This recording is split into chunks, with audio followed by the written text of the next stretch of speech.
Olá a todos, sejam bem-vindos ao canal Filhos de Deus. Que o Criador esteja em sua vida. Hoje iremos falar sobre um dos maiores mistérios da Bíblia que muitos cristãos ainda não conhecem: o leão da tribo de Judá, um dos seres mais incríveis e poderosos das Escrituras Sagradas. Desde já, eu quero te convidar a dar o like e se inscrever no canal e fazer parte dessa família de Deus que tem abençoado muitas vidas do mundo afora. Obrigado, e agora vamos para o estudo. O leão de Judá é um símbolo associado à tribo de Judá, por extensão ao povo judeu e ao judaísmo. A origem do símbolo remonta às escrituras judaico-cristãs, onde Judá é comparada a um leão. Essa associação é encontrada pela primeira vez no Velho Testamento da Bíblia. Em Gênesis, capítulo 49, versículo 9, está escrito: Judá é um leão novo. Você vem subindo, filho meu. Depois de matar a presa, como um leão, ele se assenta e se deita como uma leoa. Quem tem coragem de acordá-lo? Incrível, não? Na tradição judaica, o leão de Judá é frequentemente usado como uma representação do poder e da realeza divina, especialmente em referência à esperança messiânica de um líder descendente de Judá, que traria redenção e salvação ao povo de Israel. Além disso, o leão de Judá também é um símbolo importante na heráldica e na cultura judaica, sendo frequentemente utilizado em brasões, bandeiras e outros emblemas. Ao longo dos séculos, o leão de Judá tornou-se um símbolo de força, coragem e perseverança para o povo judeu em todo o mundo. Ele representa a tribo de Judá desde a época do Antigo Testamento, conhecido pelo povo de Israel. A tribo de Judá era uma das 12 tribos de Israel, descendentes de Judá, um dos filhos de Jacó. Tradicionalmente era considerada a mais poderosa e influente das tribos. Seu território estava localizado na região sul de Israel, incluindo a cidade de Jerusalém, que se tornou uma capital após o reinado do rei Davi. Judá desempenhou um papel significativo na história de Israel, especialmente durante os períodos dos reis Davi e Salomão. Após a divisão do reino de Israel, a tribo de Judá formou o reino de Judá, enquanto as outras tribos formaram o reino de Israel. O reino de Judá eventualmente caiu para o Império Babilônico, e muitos dos habitantes foram levados cativos para a Babilônia. No entanto, após o exílio, alguns retornaram à terra de Judá e reconstruíram Jerusalém e o templo. A tribo de Judá continuou a desempenhar um papel central na história judaica, mesmo após o período bíblico, e muitos judeus traçam sua ancestralidade até esse dia de hoje. O leão de Judá é uma imagem simbólica que também está ligada a Jesus Cristo, no cristianismo. Nas escrituras cristãs, Jesus é frequentemente associado à linhagem de Judá, como descendente do rei Davi, que por sua vez era da tribo de Judá. O Evangelho de Mateus, por exemplo, traça a genealogia de Jesus até Davi e, consequentemente, até Judá, no capítulo 1. Além disso, no livro de Apocalipse, Jesus é chamado de o leão da tribo de Judá. Em Apocalipse, capítulo 5, verso 5, está escrito: Então um dos anciãos me disse: Não chore, eis que o leão da tribo de Judá, a raiz de Davi, venceu para abrir o livro e seus 7 selos. Uma referência que destaca sua autoridade, poder e realeza.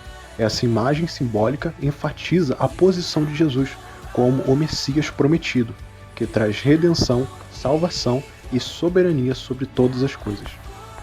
Assim, o leão de Judá, em relação a Jesus Cristo, representa não apenas a linhagem messiânica, mas também a autoridade divina e o papel de Jesus como o Rei e Salvador da humanidade.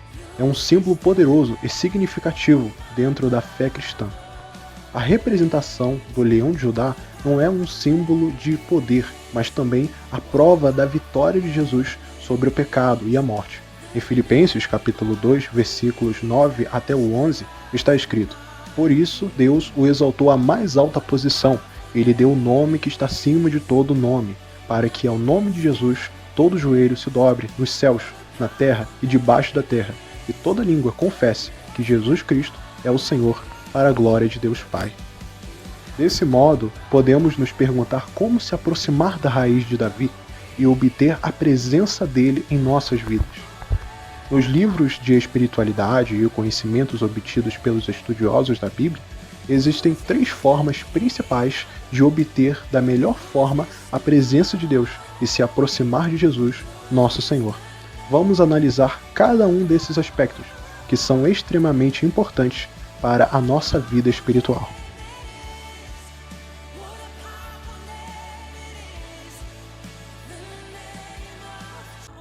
Primeiro, o perdão.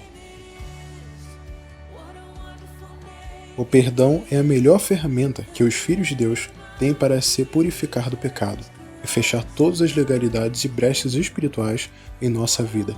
Em 1 João, capítulo 1, versículo 9, o apóstolo João fala que se confessarmos os nossos pecados, ele é fiel e justo para perdoar os nossos pecados e nos purificar de toda injustiça. Pedir perdão é uma forma de reconhecer nossos erros, arrepender-se sinceramente e buscar reconciliação com Deus.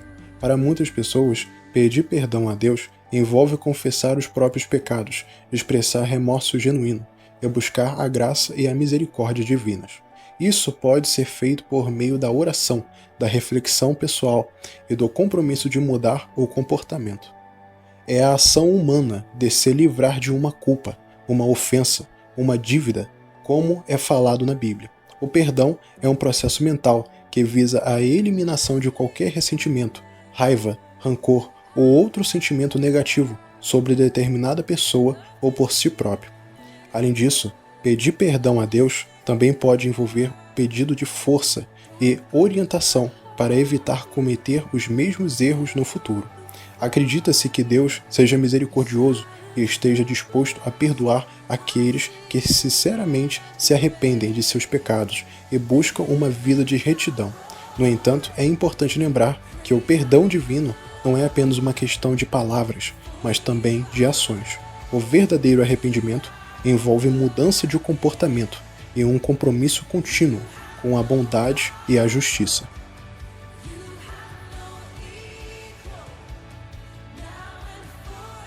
Segundo, a santificação. A santificação refere-se ao processo pelo qual uma pessoa é separada e transformada para se tornar mais semelhante a Deus, tanto em caráter quanto em conduta. A santificação é vista como um trabalho contínuo do Espírito Santo na vida de um crente. Envolve a purificação do pecado, a renovação da mente e a conformidade com a vontade de Deus. A santificação começa no momento da conversão, mas é um processo ao longo da vida, no qual os crentes são gradualmente transformados à imagem de Cristo. Em Hebreus, no capítulo 12, no versículo 14, está escrito: busquem a paz com todos e a santificação, sem a qual ninguém verá o Senhor, mostrando que sem a santificação é impossível viver na presença de Deus.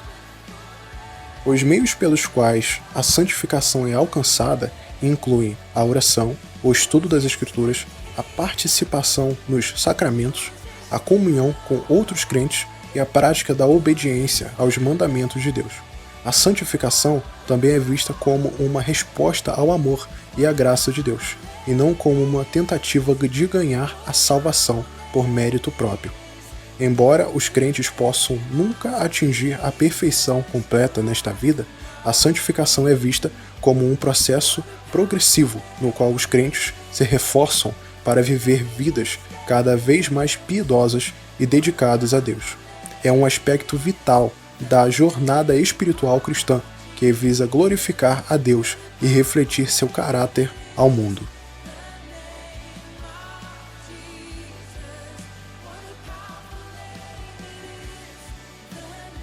O terceiro aspecto é talvez um dos mais importantes: a oração.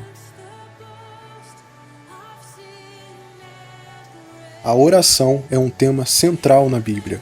Ela é vista como uma comunicação pessoal e direta com Deus, na qual os crentes expressam seus louvores, necessidades, gratidão, arrependimento e intercessões. Na Bíblia encontramos diversos exemplos de pessoas orando em várias situações e circunstâncias, desde os patriarcas do Antigo Testamento, como Abraão, Isaac e Jacó, até os profetas, reis e líderes religiosos. A prática da oração é uma constante ao longo das Escrituras. Em Filipenses, capítulo 4, versículo 6, o apóstolo Paulo fala para nós o seguinte: não andem ansiosos por coisa alguma, mas em tudo, por meio da oração e da súplica, com ação de graças, apresentem os seus pedidos a Deus. Jesus Cristo, como exemplificado nos exemplos, também é retratado como uma pessoa de oração fervorosa e constante, que ensinou aos seus discípulos a importância da oração e até mesmo deu detalhes, como por exemplo, o Pai Nosso, como um modelo de oração. As epístolas do Novo Testamento também enfatizam a importância da oração na vida do crente, exortando os cristãos a orarem sem cessar, em todas as ocasiões, com gratidão e confiança em Deus. Além disso, a Bíblia apresenta diferentes tipos de oração, incluindo louvor e adoração, petição e súplica, intercessão por outros, ação de graças e confissão de pecados. A oração é um elemento essencial da vida espiritual dos crentes, conforme revelado na Bíblia, e é vista como um meio de comunhão com Deus, fortalecimento da fé e alinhamento em sua vontade. Que todos nós possamos praticar esses aspectos em nossas vidas para uma maior comunhão com o nosso Criador por toda a nossa vida. Espero que todos tenham gostado do vídeo e até o próximo estudo, se o Senhor Deus permitir. Que a presença de Deus esteja com todos vocês. Até a próxima.